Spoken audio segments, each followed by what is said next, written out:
Hola, ¿qué tal? Bienvenidos a En Comunicación, un espacio donde los legisladores y los estudiantes tienen algo en común, el diálogo.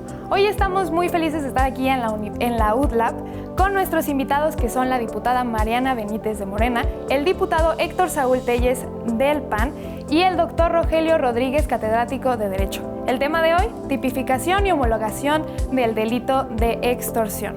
Quédate con nosotros porque estás en Comunicación y esta también es tu conversación.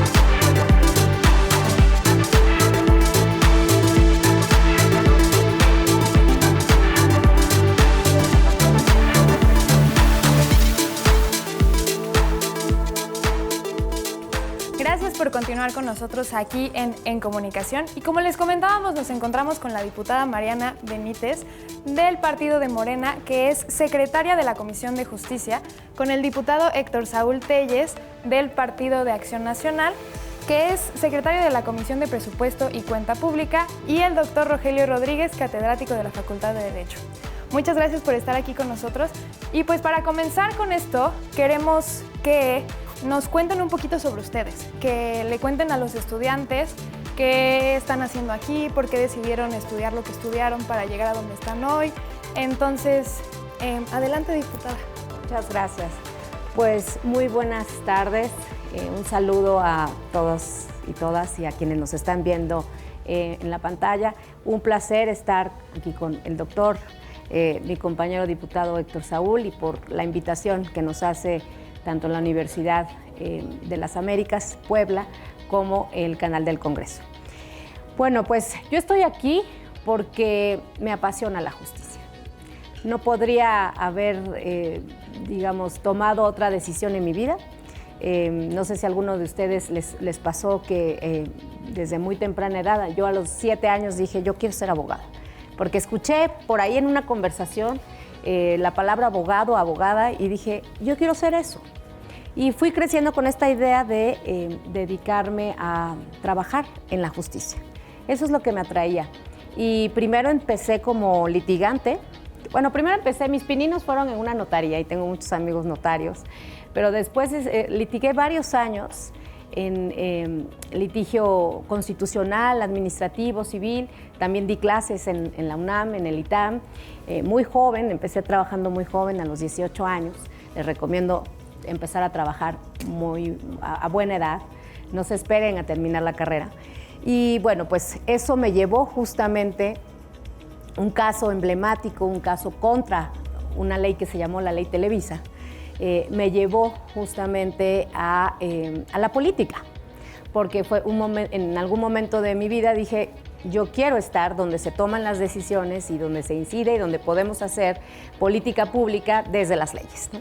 Y así fue que empezó mi vida en la política. Y bueno, pues he sido, esta es mi segunda vez como diputada federal. Ya fui diputada de mi estado, yo soy de Oaxaca. Fui presidenta del Congreso del Estado de Oaxaca, y también a muy corta edad, a mis 34 años, fui nombrada subprocuradora general de la República. Y bueno, vivo apasionada con lo que hago. De verdad, me motiva trabajar en hacer leyes, en construir justicia y abonar en este país a trabajar en ello. Muchas gracias, diputada. Ahora vamos con el diputado Héctor Saúl Telles. Hola, muy buenas tardes a todos. Estoy muy contento de estar en este auditorio con todos ustedes como estudiantes. Les voy a contar un caso de la vida real. Estuve muchas veces, así como ustedes, detrás de cámaras en varias conferencias, escuchando a varios personajes de la política. Cuando era niño, recuerdo que tenía alrededor de 8 años, hubo una visita guiada a la Cámara de Diputados y me impresionó mucho el Palacio Legislativo. Ese día que salí de esa visita guiada, a la edad de 8 años, yo me propuse en la vida que quería estudiar Derecho, porque me había comentado mi hermano mayor que pues ahí se hacían las leyes y los maestros me habían dicho que ahí hacen las leyes. Entonces, pues para hacer leyes o para estudiar leyes, ¿qué se debe de ser? Y me dijeron, pues licenciado en Derecho o abogado, ¿no? Como sabemos que nos dicen. Y decidí desde ese entonces estudiar Derecho y pensé que algún día también yo iba a estar en alguno de esos asientos que llamamos curules para estar debatiendo y para estar incidiendo en la vida pública a través de la creación de diversos dispositivos normativos como son las leyes. Pues la vida fui agraciado, por alguna forma decirlo, y hoy estoy de este lado. Pero antes de eso, pues tuve mi vida estudiantil, egresado de la Universidad Nacional Autónoma de México como licenciado en Derecho. Tengo la maestría en Administración Pública por el INAP. He sido 3 veces diputado de la Nación, digamos. Es mi tercera ocasión como diputado federal y la verdad es que estoy contento y decidí estar en este panel porque el tema de la extorsión, fíjense que estuve en campaña en el año 2024 y me toca, mi distrito es, en gran parte el 80% del territorio de mi distrito es casi la mitad de Coyoacán, de la alcaldía Coyoacán. Pero me toca una parte relativamente pequeña de Iztapalapa. Y en mi camino en las calles de Iztapalapa, sobre todo ahí, mucha gente se acercó conmigo en la campaña para decirme que estaban sufriendo el delito de extorsión, que les estaban pidiendo el clásico derecho de piso en sus locales, en su venta, en sus talleres. Y me puse a estudiar y me di cuenta, y vamos a coincidir, que pues el Congreso no tenía facultades para hacer leyes secundarias en materia del delito de extorsión. Y me da mucho gusto estar aquí porque presenté una iniciativa para reforma constitucional coincidente con la de la presidenta Claudia Sheinbaum y se aprobaron, junto con las de otros compañeros que también habían promovido esta iniciativa para que se legislara en materia de extorsión y afortunadamente se aprobó. Se aprobó por la Cámara, por el Congreso, por la Cámara de Senadores. Hoy es una realidad y ahorita más adelante vamos a platicar de ello. En mi caso voy a comentarles, dado el papel que vengo a representar, seré muy sincero. Yo tengo 64 años de edad, la gente no suele decir su edad, pero doy mi edad porque desde los 17 años doy clase y me encanta dar clase. Di clase a niños de primaria, jóvenes de secundaria, no me importaba la escuela, lo que me importaba era enseñar. Probablemente yo no sea muy bueno para hacer cosas, pero sé enseñar. He enseñado a personas a nadar y han competido a nivel nacional y a nivel incluso panamericano, y yo no soy un buen nadador. Esto significa que tú tienes a veces quizá la vocación o el don de enseñar, pero además soy licenciado en Derecho y postulo. La gente dice litigar, no, yo no les digo, imagínense tener pleitos todos los días. Yo postulo y defiendo los intereses de personas y no soy muy buen abogado, pero soy muy necio. Y soy muy necio y mi necesidad radica en que cuando aprecio una injusticia o una burocracia aberrante, parece que me enciendo más. Y entonces cobro poco, no soy un hombre de mucho dinero, pero vivo bien. Entonces les invito a que platiquen y vean casos como los nuestros, porque ustedes habrán de ser diferentes, pero tomarán de algunos o se identificarán con algunos o con otros. Soy académico, soy maestro en la Facultad de Derecho de la UNAM e imparto las materias de amparo, procesal constitucional. Me encanta litigar en la materia penal, he estado involucrado en el ejercicio práctico de la materia penal en el Poder Judicial de la Federación y he sido funcionario público y privado y de verdad me place hablar de ese tema que me parece, voy a abrir boca con esto y termino. Se ha dicho que México tiene un Estado fallido, no voy a entrar a eso, pero si en algún momento tuviéramos que debatir eso es el tema de la extorsión. Porque me parece que hay en paralelo al gobierno formalmente establecido y al proyecto social, hay quienes nos interfieren para gobernarnos o controlarnos a través de la extorsión. Claro. Y a mí me parece que tendríamos que platicar de eso. Claro. Y al final de cuentas, empezar a hablar acerca de extorsión, no solamente en este espacio en donde nos acompañan esta cantidad de estudiantes, es importante usar nuestro canal de información, que en esta ocasión es el canal del Congreso, para empezar a hablar acerca de extorsión. ¿Verdad, Constanza? Claro que sí, Luisa. Y sobre todo, quería agregar, más bien, que qué bonito sus experiencias de los tres por cómo llegaron al derecho, cómo decidieron estar aquí hoy. Y pues ya, adentrándonos al tema, quería ver cómo cada uno de ustedes identifica que les afecta a los jóvenes este delito de extorsión, por lo mismo del derecho de piso cuando queremos emprender, o inclusive hasta llamadas telefónicas hacia nuestros familiares y todo. Entonces, ¿cómo ustedes ven que nos afecta a nosotros y cómo podemos resolver ese tema? Yo creo que la cantidad de personas en este país que han sido víctimas de extorsión ni siquiera nos imaginamos, porque una cosa es lo que reportan las cifras oficiales, ¿no? Y que las reportan con mucha claridad, y otra cosa es, tomando en consideración que el 97% de los casos no se denuncian, imagínense cuántos casos. Y yo, si hago una encuesta ahorita entre ustedes, me podrían decir, uno, que a lo mejor algunos de ustedes, varios, han sido víctimas de extorsión en alguna forma. O al menos algún familiar, algún amigo, algún vecino, alguien que ustedes conozcan. Yo creo que nadie se ha salvado. Por supuesto que afecta a los jóvenes, nos afecta a las madres de familia, yo tengo 2 hijos, afecta a las empresas, a las pequeñas tienditas, pero también al gran comerciante, ¿sí? Al gran empresario, afecta a las industrias. Entonces, de ahí la importancia y la decisión que tomó la presidenta Claudia Sheinbaum al inicio de este sexenio de decir, vamos a hacer una estrategia nacional contra la extorsión. Porque este delito, este flagelo, porque lo es para la sociedad y para las empresas y para la vida económica de nuestro país, tiene que tener una atención muy especial. Si revisamos las cifras de 2018 a 2024, ha habido un avance importante en la disminución de los delitos de alto impacto.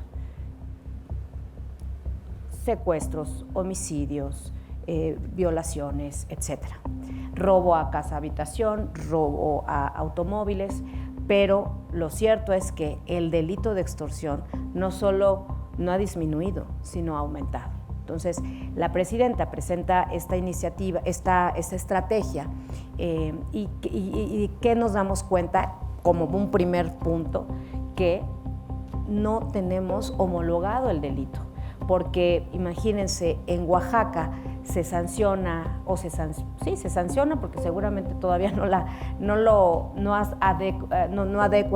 adecuan la ley, el Código Penal de Oaxaca, porque acuérdense que es competencia federal y local el delito de extorsión, ¿sí? Entonces, en Oaxaca la pena máxima era, me parece que 4 años, la extorsión.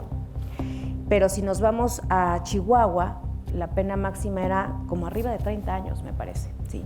Entonces, imagínense esta disparidad en las penas, en las multas y algo muy importante, en la falta de coordinación entre las autoridades. Hoy por hoy todavía tenemos ese riesgo, o tenemos ese faltante.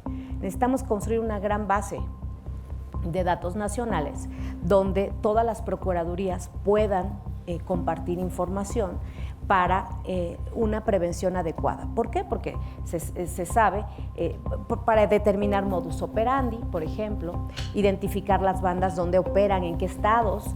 Los 4 estados con mayor incidencia, pues está Ciudad de México, está Estado de México, es Guanajuato y es Nuevo León, ¿sí? Entonces, sí había esta importante, apremiante necesidad de construir una estrategia nacional. De nada sirve que la federación haga algo si los estados no cuentan con las herramientas, tienen sus propias leyes, tienen su propia lógica, y eso es lo que estaba pasando. Y eso pasa en realidad, porque yo, la verdad, cuando fui su procuradora me di cuenta de todos estos vicios que hay. ¿Cuánto cuesta ponernos de acuerdo y coordinarnos bien, estados y la federación. Muchas veces es resistencia, falta de voluntad.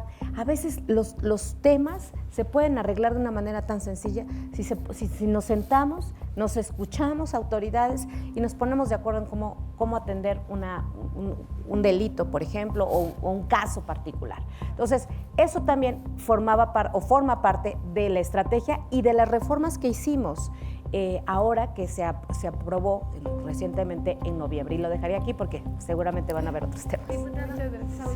Sí, mira, me da mucho gusto estar con los estudiantes para comentarles. Miren, se disparó una crisis, como bien menciona mi compañera Mariana, de un crecimiento exponencial de este delito de extorsión en los últimos años. No es un problema nuevo, obviamente el delito existe desde hace mucho tiempo, pero se ha venido recrudeciendo año con año. Si bien es cierto que ha habido algunos avances para mitigar el impacto de algunos delitos graves, el delito de extorsión seguía creciendo año con año. Y miren, ustedes deben de recordar, bueno, son muy jóvenes, pero han escuchado seguramente en algunas décadas atrás, hubo una crisis muy importante con el delito de secuestro. Bueno, está de moda, creo ahorita una serie ahí en una aplicación de estas de streaming, del mocha orejas. Habrán escuchado alguna vez del mocha orejas. Bueno, el delito de secuestro fue tan grave en ese momento, su crecimiento fue tan exponencial, que hubo una estrategia similar para atacar directamente el delito de secuestro. Se hizo alguna estrategia legislativa junto con estrategia gubernamental, coordinación entre los diversos niveles de gobierno para atacar el delito de secuestro. Funcionó. Se fueron bajando los niveles de secuestro durante los últimos años. Pero ¿qué pasó? Creció el delito de extorsión. Y el delito de extorsión no es otra cosa más que lo que conocemos todos que hablan en las calles como el derecho de piso. Es este delito que te quita la tranquilidad. Es la amenaza de que tienes que dar algo por tu trabajo, porque te dejen trabajar, porque te dejen estar tranquilo. Eso le quita pues la paz a cualquier familia que sale a trabajar día a día, que tiene un negocio, que tiene un taller familiar, que tiene un comercio. Desgraciadamente ustedes lo vieron, en las noticias lo hemos visto. El último caso de impacto fue el asesinato de un empresario limonero que ustedes escucharon en Michoacán, si no estoy mal, de nombre, su apellido Bravo. Bueno, fue tan grave que fue uno de los picos de incidencia delictiva que nos hace actuar a todos los que estamos de este lado. Como les dije, yo presenté una iniciativa porque recogí el sentir ciudadano de lo que estaban viviendo. Y bueno, coincide en que también la presidenta echa a andar esta estrategia nacional y se aprueban las iniciativas. Era importante, primero, que el Congreso tuviera facultades para legislar en la materia. Fíjense, nada más, no existía esas facultades para que los diputados pudiéramos crear una ley que combata el delito de extorsión. Entonces modificamos el artículo 73 de la Constitución para que el Congreso pudiera tener primero esas facultades y, como bien dice Mariana, en noviembre pasado aprobamos las leyes generales en materia de combate al delito de extorsión. ¿Qué nos permite eso? Que todos los órdenes de gobierno tengan una correcta coordinación para atacar a ese delito. ¿Qué nos permite también? Homologar el tipo penal. Que no digan que la extorsión es una cosa en Michoacán o en Sinaloa y que sea algo diferente en la Ciudad de México. No, el delito de extorsión está homologado, es el mismo para todo el país. Y lo más importante, ¿cuáles son las penas y los castigos para quien comete el delito de extorsión? Ya está homologado, porque había estados que, bien, como bien se menciona, pues algunos castigaban con 4 años, otros con 7 años, otros con 8 años, y no lo estaban penalizando de la misma forma. O sea, el delincuente podría decir, pues voy a ir a hacer el delito de extorsión tal vez a Colima, porque ahí pues la pena es más pequeña. No, hoy ya la pena está estandarizada de 15 a 20 años de prisión contra quien cometa el delito de extorsión. Es un delito grave, se persigue incluso ya de oficio, y además obliga a la coordinación de los órdenes de gobierno, obliga que ahora también cada estado tenga una unidad especializada para atacar el delito de extorsión o fiscalías especializadas. Con esto le estamos dando herramientas, las herramientas que necesitaba el gobierno para atacar a los delincuentes que cometen el delito de extorsión. Ustedes han escuchado hablar también del operativo Enjambre. Este operativo Enjambre que lleva a cabo el gobierno está determinado para atacar el delito de extorsión. Han caído varios presidentes municipales. El último y el caso más grave escucharon el delito que ahora agarraron al presidente municipal de Tequila, Jalisco. Andaba extorsionando con el operativo Enjambre, que ha sido exitoso, hay que señalarlo. Han estado atacando el delito de extorsión. Bueno, ahora tenemos más herramientas, le hemos dado al gobierno estas leyes, le hemos dado todas las herramientas en materia de seguridad, inteligencia, análisis, presupuesto, para que se ataque a los delincuentes. Creo que en unos meses más se podrán sentir más tangibles estos resultados. ¿Van bien las cosas? Creo que sí, con estos operativos, y los que estamos de este lado como legisladores tuvimos la responsabilidad de crear esas herramientas y estoy contento de que lo hayamos logrado. Muchas gracias. Profesor. Bueno, pues indudablemente que el delito de extorsión tiene un componente que a los jóvenes, pero a toda la sociedad nos crea problemas. Y es que el extorsionador puede hacer efectiva la amenaza a la coacción, tanto física como psicológica, de índole moral o patrimonial. Y esa es la gran herramienta, porque hace algunos años viajé a una de las fronteras de México con Estados Unidos y para mí fue alarmante en el año de 2012 cuando nos dijeron que a las personas que boleaban y a los que vendían tamales les pedían derecho de piso, a los que vendían chicles, una persona que no tenía piernas le pedían derecho de piso. Yo regresé alarmado, dije eso no puede ser. Pero eso es cierto, no allá, sino en todo el país. Esa es la realidad. Y la cuestión es que una señora, y ustedes quizá no lo han escuchado, pero pueden documentarse, que vendía tamales, se negó o quiso decirles que no, y le regresó un bote de tamales, y la carne de los tamales era de su hijo. Eso es una realidad, es un escándalo, porque estos señores no se tientan el corazón. O sea, quien recibe una llamada, un comerciante, decide cerrar al día siguiente su establecimiento o pagar. Que al pagar realmente ya no trabaja para tener un modo de subsistencia, sino trabaja para ellos. O hay desplazamientos, se van de sus comunidades, etc. La extorsión le apareja el que se hace efectiva. Y se aprovechan otros grupos, desde los penales, para crear, a partir de ese delito tronco, crear modalidades en extorsiones aprovechándose de este temor que se ha creado en la sociedad. Y el otro tema es la impunidad y la corrupción. Porque justamente, si bien dijo la diputada, y creo que el dato que nos dice es de tomar en cuenta, solo el 3% posiblemente de los delitos de extorsión se denuncian. Y luego habría que ver de esos denunciados cuántos llegan a una sentencia firme. Si el universo del 3% a una sentencia firme llegarán 2 del universo, si llevamos esto a una base de 100, estamos en un gran problema. Pero esta ley ha sido un gran avance y la reforma constitucional que le da facultades al Congreso, porque establece ya el tipo penal en su artículo 15, dice que de 15 a 25 años de prisión el delito genérico de extorsión. Quiero decirles a la diputada, al diputado, dejar constancia en este programa, que es un enorme avance, pero que en materia penal las y los abogados son muy hábiles para eximirse. Y el tipo penal dice que el que sin derecho y a través de la coacción psicológica, física o moral, se aprovecha el patrimonio de otra persona, de carácter patrimonial, o le afecte moral o psicológicamente, entonces está cometiendo la extorsión. Pero fíjense que se confunde con el robo, se confunde con el despojo y con otros delitos. Entonces el principio de estricto derecho que opera en el derecho penal haría que se vaya por ahí, por esa puerta.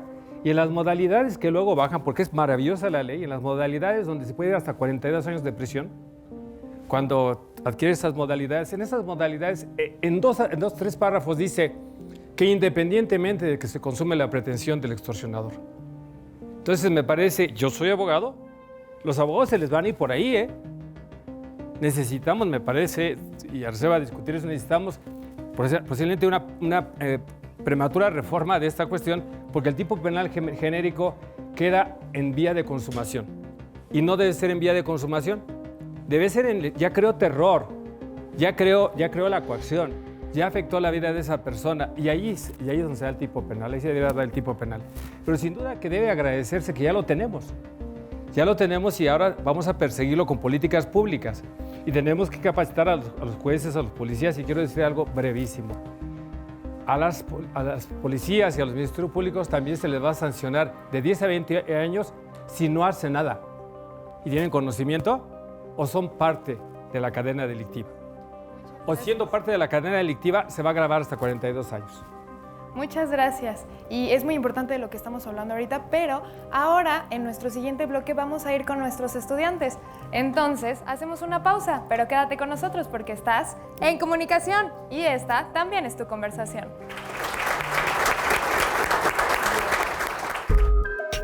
En México, la extorsión es uno de los delitos que más ha crecido en los últimos años. Tan solo en 2023 se registraron más de 10,000 carpetas de investigación por extorsión. El problema es que no todos los estados definen ni sancionan la extorsión de la misma manera. Las penas, los elementos del delito y los agravantes varían dependiendo de la entidad. Eso provoca vacíos legales, diferencias en las investigaciones y dificultades para perseguir a los responsables cuando operan en varios estados. Por eso se habla de tipificar y homologar el delito a nivel nacional, para que exista una definición clara, penas similares y una coordinación más efectiva entre fiscalías.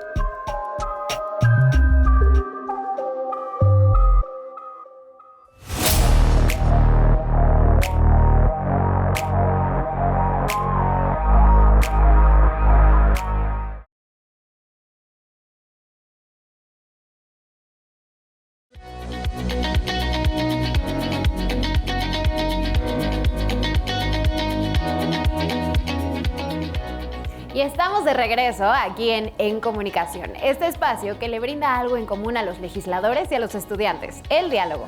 Ahora mi compañera Constanza Ramírez está aquí desde el auditorio con los estudiantes que nos acompañan para realizarle preguntas a nuestros ponentes. Así que vamos contigo, Constanza. Muchas gracias, Luisa. Y estamos aquí con Mauricio Herrera. Soy de la Facultad Acatlán, estudio Derecho. Y bueno, mi pregunta es para los tres. Con el impacto de la extorsión telefónica y digital, ¿es necesario redefinir el tipo penal? Precisamente está previsto este tipo de conductas, la utilización de teléfonos y de otras tecnologías, porque no necesariamente lo hacen por teléfonos. Tú puedes tener una computadora, tener tu WhatsApp y desde ahí empezar a delinquir, ¿no? Entonces, realmente, y es lo que platicamos ahorita el doctor y mi compañero diputado, realmente, como toda ley, es perfectible, pero quedó bastante completa, digamos, completo el tipo penal y con todas las agravantes. ¿Sí? Son más de 35, creo que son 35 agravantes, donde se definen todos los tipos, digamos, las distintas variables, vamos a decirlo, de cómo se puede cometer este delito, ¿no? Se prevé inclusive, digamos, conductas que cometan, por ejemplo, los ministerios públicos, fiscales, en las procuradurías, porque también se han dado casos de extorsión, donde tienen información de carpetas de investigación y usan esa información para presionar y para extorsionar a abogados y a las personas acusadas, digamos, ¿no? Entonces, a tu pregunta, me parece que el tipo penal quedó bastante completo para atender justamente esa modalidad de extorsión, porque si bien está el derecho de piso, que ya lo explicó bien el diputado, pues una de las modalidades también tan comunes es que a través del teléfono te te hablen y te exijan una cantidad y a cambio de XY. Y en donde, bueno, pues entra el daño psicológico, entra la presión, entra el miedo, la angustia. Ya no piensas, no sabes si tu familiar realmente está secuestrado o es decir, con las distintas formas en que se delinque. Entonces sí está previsto en ese caso el delito utilizando las tecnologías y la telefonía. Déjame hacer un comentario brevísimo complementando lo que dice la diputada.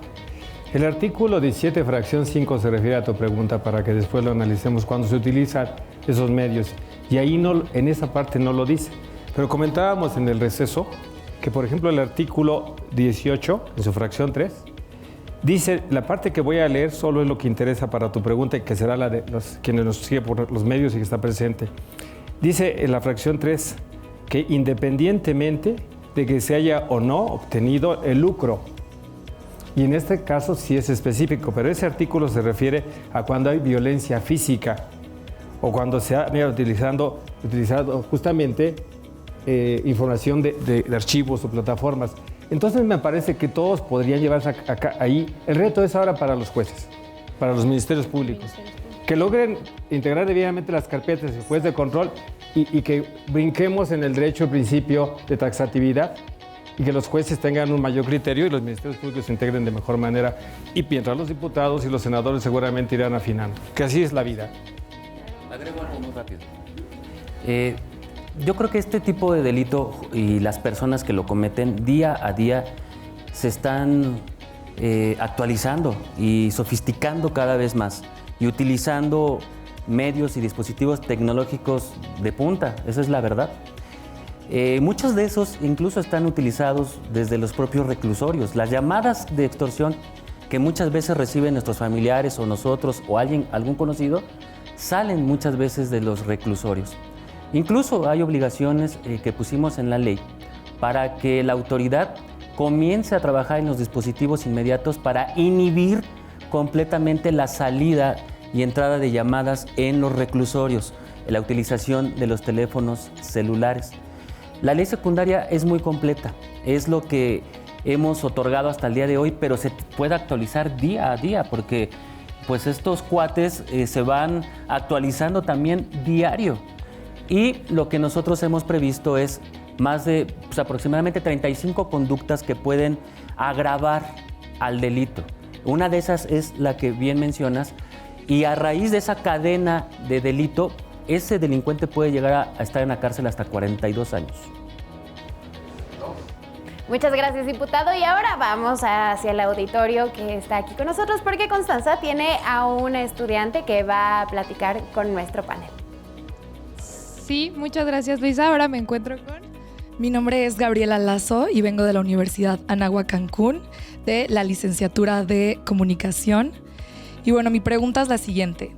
Si gran parte de las extorsiones provienen de centros penitenciarios, ¿qué reformas paralelas acompañarán la homologación para atacar ese problema de raíz? Muchas gracias. Regreso contigo, Luisa. Muchas gracias, Constanza, y vamos con el que quiera contestar.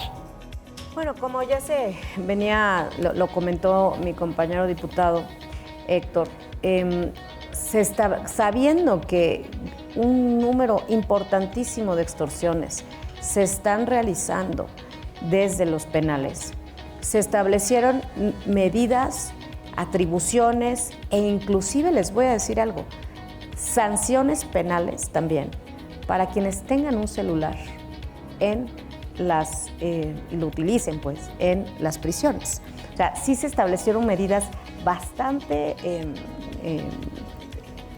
estrictas, ¿no? Y en el caso de las autoridades tienen que implementar todo tipo de prácticas para prevenir justamente que haya celulares que se estén utilizando desde las cárceles. Creo que si se ataja bien este punto, mucho vamos a ayudar en disminuir el número de extorsiones. ¿Cuál es el reto? La corrupción que hay en los penales y que desafortunadamente lo conocemos. Ahí, el sistema penitenciario es un eslabón de toda la cadena de seguridad pública que ha quedado pues ahí rezagado y que falta, al igual que yo diría que la Procuración de Justicia. Pero me estoy, digamos, para no irme hacia este tema, sino quizá para mi conclusión, decir que sí se están estableciendo medidas como sanción penal para quien también tenga celular en las cárceles, medidas también para las autoridades, o digamos, facultades y atribuciones para implementar toda una estrategia para hacer que la señal no llegue y que haya una revisión continua de que no haya teléfonos celulares en las cárceles. Rápidamente, el séptimo transitorio para consultarse, tendrán 180 días los reclusorios para bloquear todo tipo de señales y diversas autoridades se cerciorarán so pena de dar vista al Ministerio Público para que inicie una carpeta de investigación. Así que 180 días y si no estarían en delito los administradores, los funcionarios de los reclusorios. Voy a redondear un poquito lo que también nos dice el licenciado Rogelio. En efecto, son 180 días para que la autoridad establezca todos los dispositivos necesarios para inhibir la salida de llamadas y uso de celulares en los reclusorios. Si no lo llegaran a hacer, estos mismos servidores públicos que también lo pusimos en la ley, van a ser copartícipes entonces del delito de extorsión. Y ellos como servidores públicos tienen un agravante todavía mayor. Ellos pueden tener hasta 20 años de prisión adicionales si se comprueba que esa omisión o permitir esa utilización de esos dispositivos, pues va a ser un agravante todavía peor cuando eres un servidor público obligado a supervisar y a prohibir que salgan o se utilicen dispositivos celulares en los reclusorios. Es toda una gama que hemos tratado de adaptar para que se combata realmente el delito de extorsión, independientemente de todo el entramado normativo que tenemos que modificar y que lo hemos hecho, como la ley de delincuencia organizada, el código de procedimientos penales, la ley de extinción de dominio y obviamente la homologación del tipo y las penas. Entonces, es muy buena tu pregunta y nos permite decir que también es necesario adecuar ahora los recursos presupuestales, porque le tenemos que dotar a la autoridad de los recursos necesarios para que pueda echar a andar esta estrategia. Muchísimas gracias, diputado, diputada, profesor. Ahora nos vamos a un breve corte, pero al regresar seguiremos platicando con los estudiantes que nos acompañan el día de hoy en esta emisión de En Comunicación. Así que te invito a que te quedes sintonizándonos porque esto es En Comunicación y esta también es tu conversación. La extorsión no es un delito lejano. También afecta directamente a las y los jóvenes, desde llamadas de engaño y amenazas digitales hasta cobros ilegales a pequeños emprendimientos. Es una realidad que va en aumento. Según datos nacionales, la extorsión es uno de los delitos con mayor cifra negra. Más del 90% de los casos no se denuncia. Entre las razones está el miedo y la desconfianza en las autoridades. Muchos jóvenes que inician un negocio, venden en línea o trabajan en comercio local pueden ser víctimas de extorsión telefónica o derecho de piso, lo que frena el emprendimiento y genera inseguridad económica. Como jóvenes, tenemos derecho a emprender, trabajar y crecer sin miedo.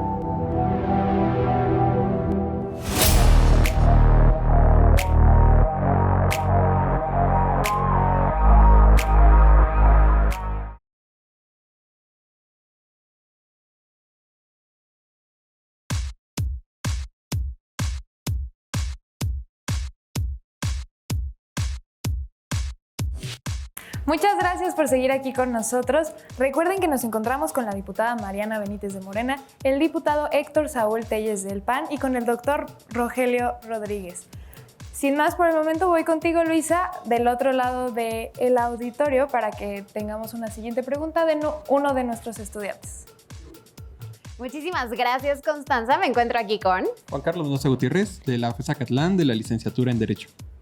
¿Y tu pregunta? Mi pregunta para la diputada es, como parte de esta estrategia recientemente pudimos ver la obligación ciudadana de registrar nuestro número con nuestra información personal. Ahora, ¿cómo se está lidiando con esta filtración de estos mismos datos y cómo podemos pues lidiar con esto, ya que ya los extorsionadores no solo intentan tener nuestra información, sino ya la tienen, o sea, ya saben dónde vivimos incluso. Muchas gracias. Voy contigo, Constanza.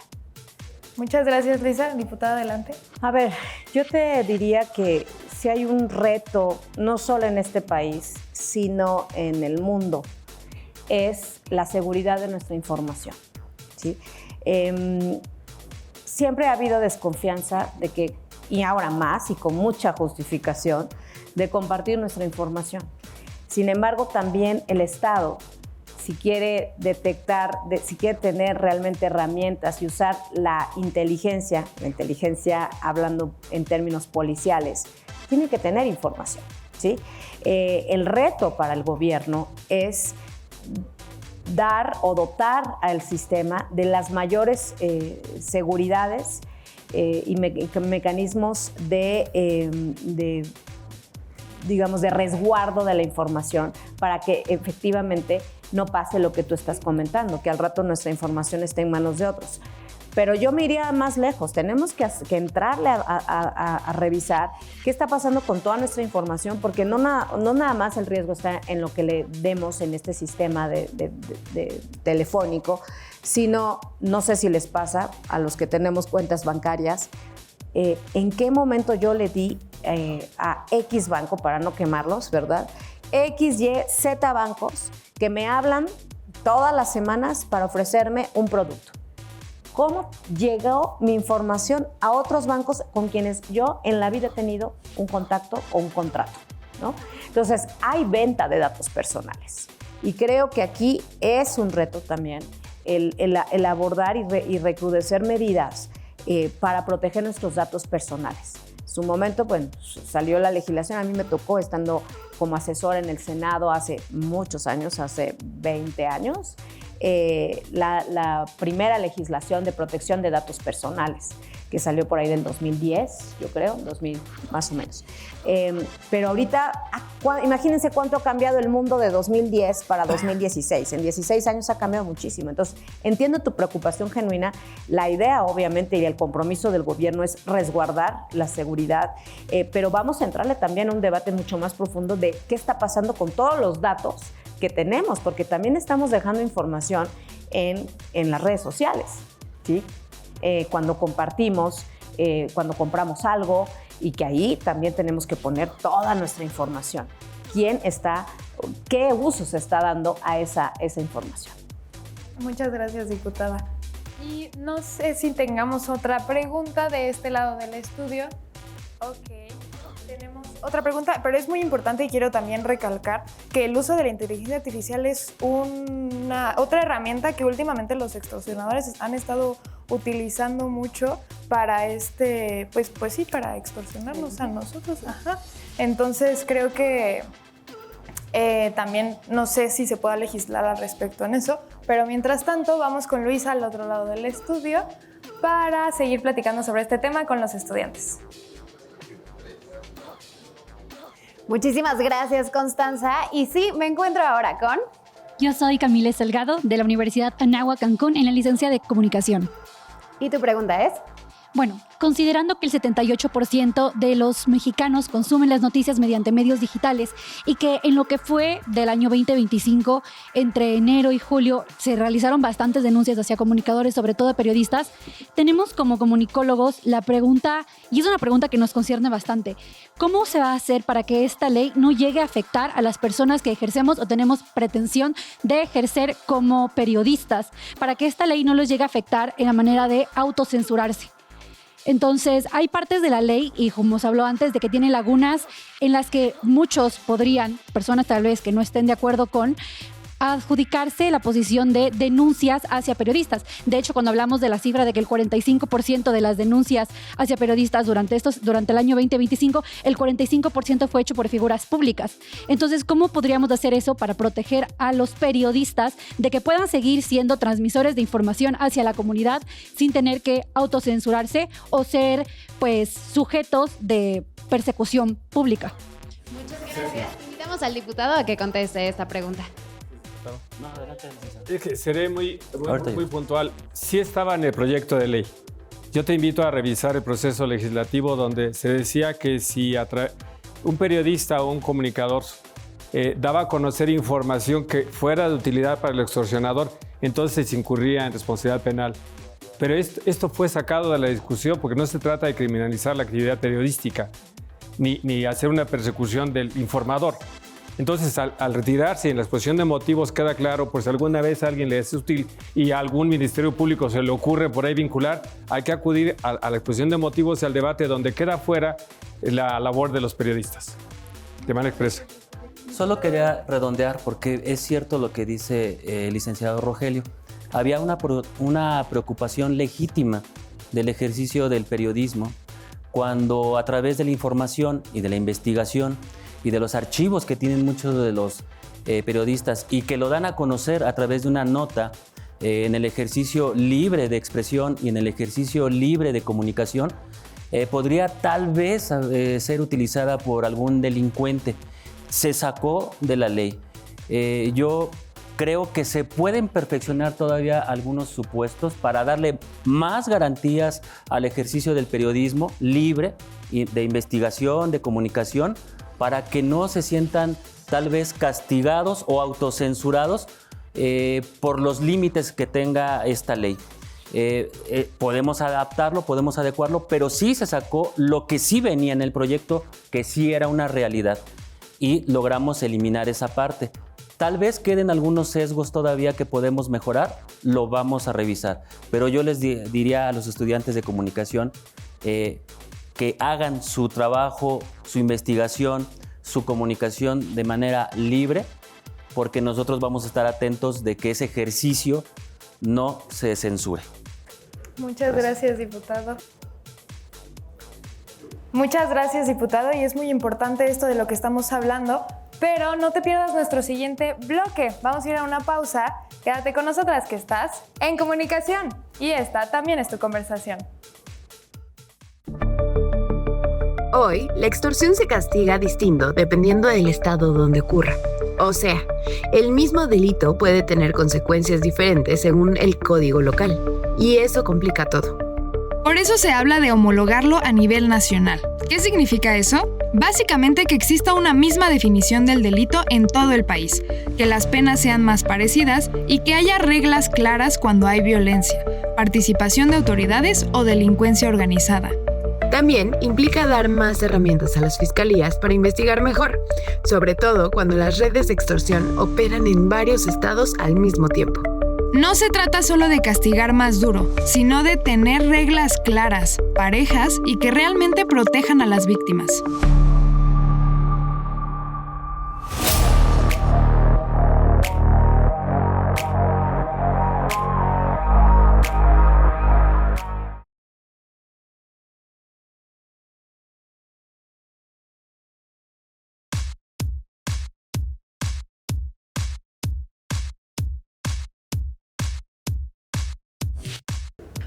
Muchísimas gracias por seguir aquí en Comunicación, este programa que les brinda a los estudiantes y a los legisladores algo en común, el diálogo. Vamos ahora a escuchar las conclusiones al respecto de este tema, que es la extorsión y la tipificación de este delito, con nuestros invitados. Así que le quiero ceder la palabra al diputado Saúl Telles. Sí, muchas gracias, Luisa. Miren, yo quisiera concluir diciéndoles que este tema, como lo hemos mencionado, fue un delito que se desatendió durante muchos años y creció de manera exponencial. Les quiero dar unos datos. Miren, el promedio de carpetas de investigación durante el sexenio de Felipe Calderón, estamos hablando únicamente del promedio, fue anual de 5,386 carpetas de investigación de este delito. Y luego crece un poco este promedio en la gestión de Enrique Peña Nieto a 6,439 carpetas de investigación promedio anuales. Pero cuando llega la gestión del expresidente López Obrador, hay un repunte muy considerable. Creció prácticamente el 86% este delito, para llegar a un promedio anual de 9,407 carpetas de investigación iniciadas por este delito. Pero como mencionábamos hace un rato, lo más grave no es la existencia de estas carpetas de investigación, sino que estas carpetas de investigación únicamente representan posiblemente el 3% de lo que está pasando en realidad en las calles. Es decir, que por miedo, porque este delito genera temor, 97% de la ciudadanía no denuncia el delito de extorsión. Y eso es de lo que se valen los delincuentes, del terror psicológico, emocional que generan las víctimas para que éstas no vayan a denunciar. Es muy bajo el nivel de denuncia de carpetas iniciadas contra lo que realmente está sucediendo en nuestro país. Por eso tan importante de haber hecho estas modificaciones para poder ir trabajando en bajar este índice, pero sobre todo y lo más importante es que denuncien la ciudadanía, porque hoy hay mucho más herramientas para poder castigar a esos delincuentes. Este promedio incluso creció en los primeros meses de la gestión de la presidenta Claudia Sheinbaum para llegar a más de 9,021 carpetas de investigación en el primer año de gobierno que tuvo como promedio en la gestión actual. Y cierro diciéndoles, pues tenemos mucho que hacer, porque los datos que nos da a conocer el INEGI últimamente en la encuesta nacional de seguridad urbana, la que ustedes conocen como ENSU del INEGI, pues nos habla de que creció un poquito el índice de percepción de inseguridad en nuestro país. Es decir, que lejos de que se han estado haciendo nuevas estrategias en materia de seguridad, la ciudadanía se sigue sintiendo insegura en las calles. 63.8% de la población se siente insegura hoy en nuestro país. Creció un poquito la percepción de inseguridad, lejos de lo que pensaríamos que tendría que haber bajado con todo lo que hemos dado de herramientas en el gobierno. Entonces el reto es grande. Vamos a seguir trabajando para dotar al Ejecutivo, a las fiscalías de mejores leyes, de mejores herramientas. Me voy a llevar la tarea de lo que hoy nos comentó el licenciado Rogelio para especificar adecuadamente la conducta delictiva y felicitarlos a todos ustedes, a los de comunicación que hoy estuvieron en un set, que pueden conocer un poco más de lo que se vive realmente en un set de grabación, a los de derecho, que ustedes pues serán los próximos litigantes, los próximos postulantes, los próximos académicos y, por qué no, los próximos legisladores. Muchas gracias a todos. Muchas gracias, diputado. Profesor.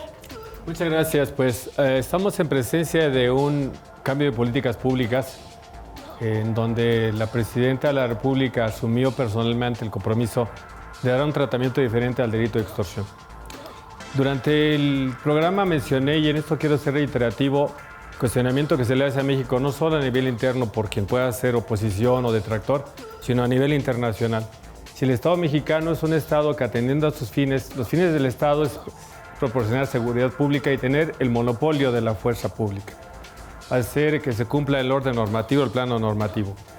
Y si las autoridades no lo pueden hacer porque existe un poder fáctico, que es la delincuencia organizada, cuya mercancía, una de las grandes mercancías es la extorsión, que hace que intervengan en los factores económicos.